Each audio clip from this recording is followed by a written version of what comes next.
In the new covenant, what are you and me? John 1:12. John 1:12.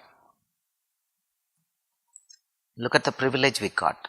But as many as received him, to them he gave the right to become children of God, to those who believe in his name. So whoever believed and accepted him, he gave them the right to become children of God. In the Old Testament, the best was not called child. The best was called servant. The best was called servant. When there was a rebellion, among the Israelites, people rebelled, including Aaron and his sister Miriam. They rebelled. Will God speak to you only? Will he not speak to us? So at that time, in Numbers 12 verses 7, 7, Miriam and Aaron rebelled against Moses because he married an Ethiopian woman. Then he says, in verse 7 he says, the Lord, in verse 5 he came down.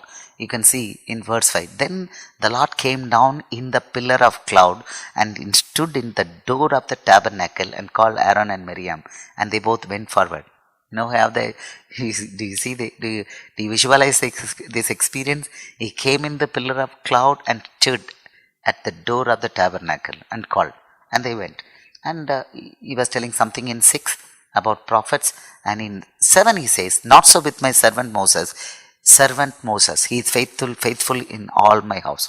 He calls servant Moses. He calls Moses servant, not son. In the Old Testament, everybody was servant. He called Abraham his friend, but you can see Moses, who did amazing signs and wonders. He only the one who did. He raised his hand, his rod, and the Red Sea split into 2. He the one. Huge miracles he did it. And he chose to call him my servant Moses. But in the New Testament, we were originally called enemies. We were the enemies of God. Now he calls us sons and daughters. Sons and daughters. That is it. So such a privilege we have.